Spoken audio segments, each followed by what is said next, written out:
Mga kababayan, speaking of Bagyo, Bagyo, binaha tayo, di ba? Robin Padilla.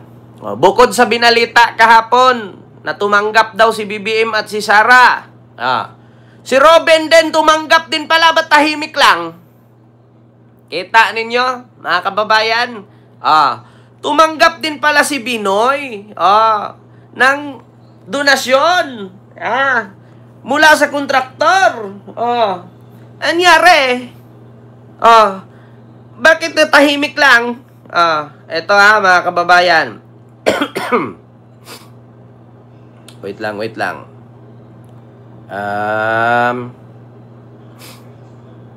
lang mga kababayan, kasi hindi tayo makalagin dito Dito na lang tayo. Diyos mio Marimar, natatawa ako mga kababayan. Tignan ninyo. Tumanggap. Kaya pala mga kababayan, napansin ninyo. Kapag usaping flood control, ang kadalasang nakikita natin dyan, si Jinggoy, si Lacson, si Soto, Marcoleta, Bato, Bongo, nasaan si Robin? Nasaan si Subiri? Nasaan si Ligarda? Ito po mga kababayan. Mula po sa Pilipinas Today. Diba? Sasabihin ninyo na magaling kayo. Sasabihin ninyo na para sa bayan ang ginagawa ninyo. Ito po, Pilipinas Today. Ito na. According sa PCIJ, Senator Robin, may 10 million donasyon mula sa franchises noong 2022, according sa report. Batay sa inilabas na report ng Philippine Center of Investigative Journalism or PCIJ nitong Huwebes, September 18, ibinunyag na di umano'y tumanggap si Senador Robin Hood Padilla ng mobile phone na nakahalaga ng 1 million mula kay Maynard Ngo. Mobile phones na nagkakahalaga ng 1 million. Mobile phones, mahal pala nito. Mula kay Maynard Ngo. Hindi Ngo, NGU kasi, so Ngo. Chief Executive Officer ng Solar Philippines. Isang government franchise holder. Nako po. Government franchise holder. Solar Philippines. Gayon din tumanggap ang senador ng airtime mula sa isang broadcast network na katumbas ng halagang 8.75 million para sa kanyang pangangampanya na umano'y pinupunduhan ni ngayoy Agriculture Secretary Francisco Tio Laurel Jr. na dating presidente ng Frabil Group na may subsidiary na konektado sa Mines and Geoscience Bureau. Diyos mio Marimar, mga kababayan. Nakasaad sa Omnibus Election Code na mahigpit na ipinagbabawal ang mga klase ng donasyon mula sa natural and juridical persons who hold contracts or subcontracts to supply the government or any of its division, subdivisions, or instrumentalities with goods of service or to perform construction or other works. Samantala, wala pang kuminto ang panig ni Padilla hingil sa issue. Nako, ito mga kababayan. Delikadong madisqualified ang number 1 senador noong 2022. Bakit mga kababayan? According po sa Omnibus Election Code, kapag ikaw ay kandidato, bawal kang tumanggap ng pera mula sa dayuhan. Kapag ikaw ay kandidato, bawal sumobra ang gastos mo. May limit lang. 100 million, wag na lumagpas.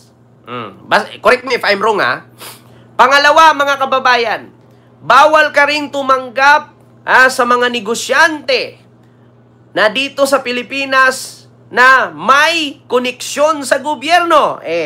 Ito po ba ang Solar Philippines? Hindi po ba ito government-owned? Government-owned po ito na nag-donate po kay Binoy ng 1 million mobile phones. Nako po, Solar Philippines. Nagdo-donate kay Binoy, isang government franchise holder. Patay ka dyan. Paktay kang bata ka. Diyos mio Marimar. Ma'am Andrea, hello po. Ito ngayon ang malaking katanungan. Di ba? Diyos mio Marimar.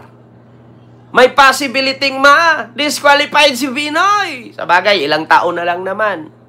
Matatapos naman ang termino niya sa 2028, mga kababayan.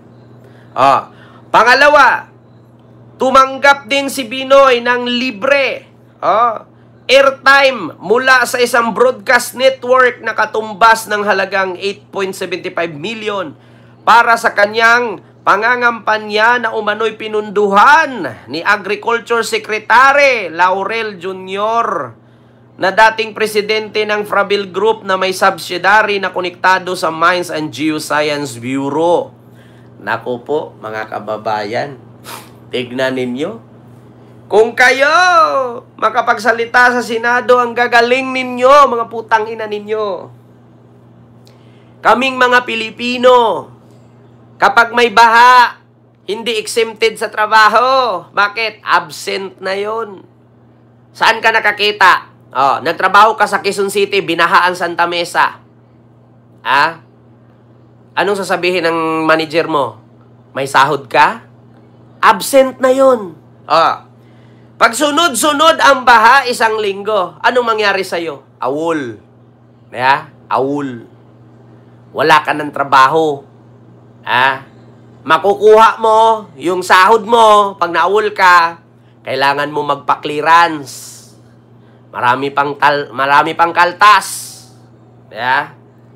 Pero ito, mga politician, di ba? Paano tayo binaha? Dahil ninakaw nila. Mga tol. Mga tol. Tayo naghirap, tol.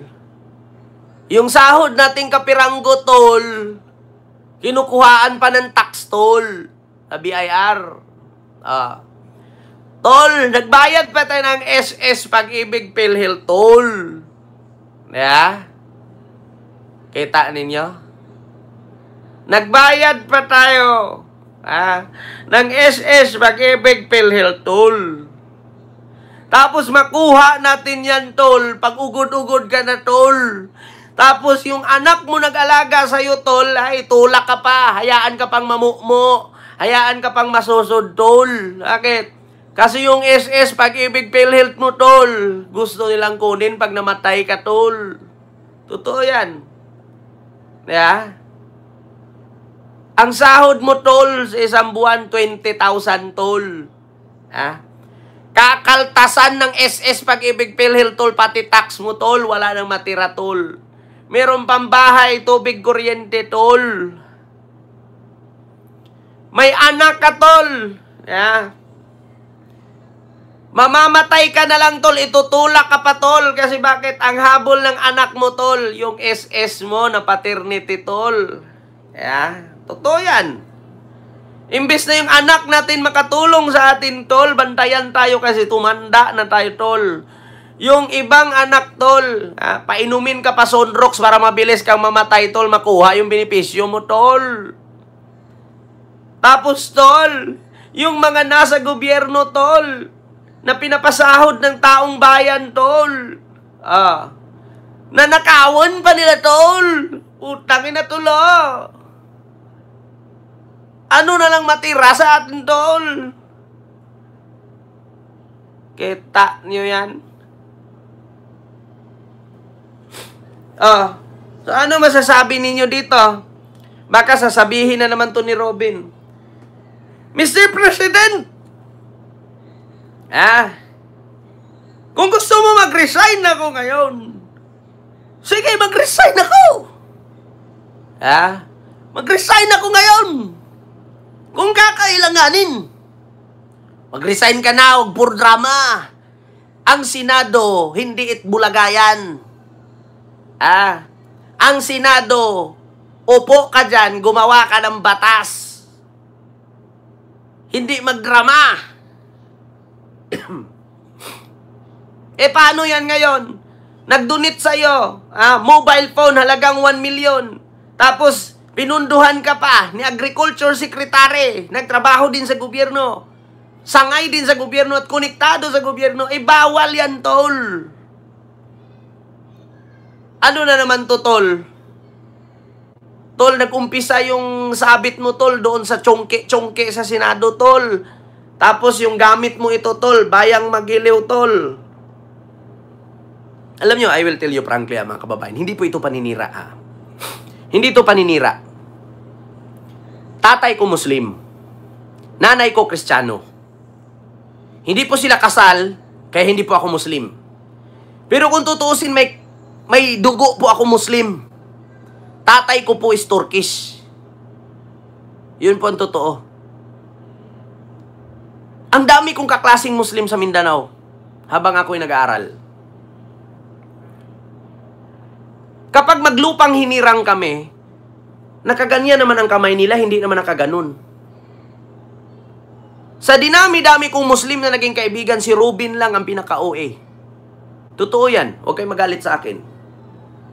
Si Rubin lang ang pinaka-OA.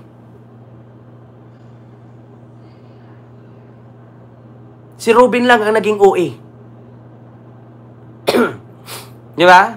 Bakit? Paninira ba yan? Bryden, Kaligid? Paninira ba yan? Nagsabi lang ako ng totoo.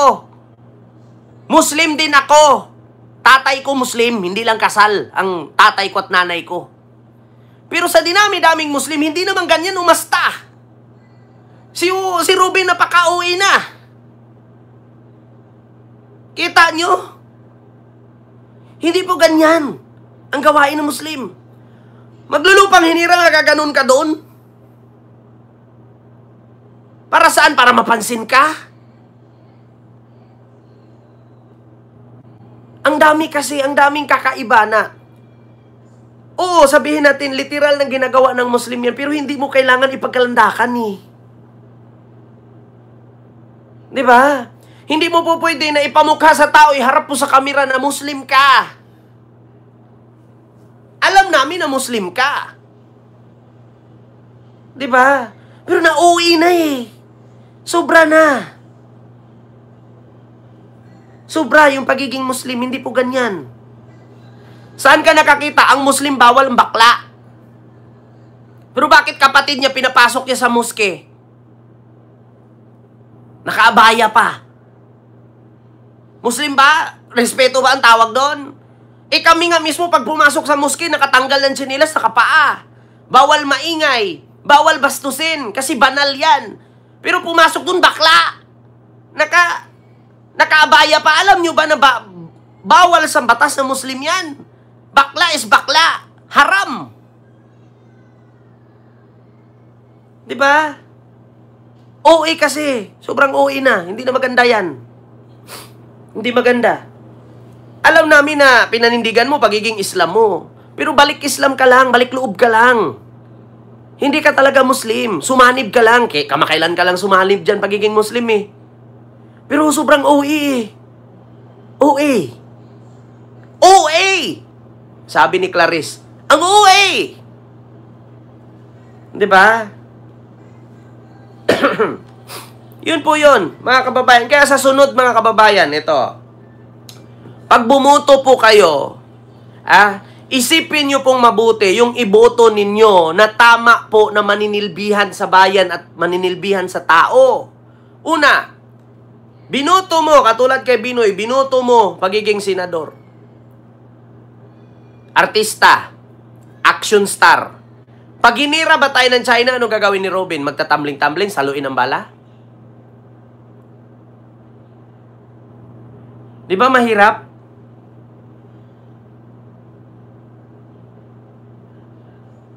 Pag hinira tayo ng China, ano gagawin? Tatambling, tatalon, sasaluin ng bala. Sa sunod, mga kababayan, kapag nag-eleksyon, isipin ninyong mabuti. Tatlo na sila dyan, no? Una na nga si Lito Lapid, eh. Si Lito Lapid, wala rin ginagawa. Attendance, sahod, tapos. Si Bato, puro kuda, walang kwenta. Si Bongo puro gala at sinasabi sa kanya daw pero prera ng taong bayan. Si Robin, ganun din, puro kain, himas, bigote. Dadagdagan nyo pa? Diba? Kaya tigilan nyo yan, mga kababayan. Hindi maganda. Wagan yun. Ito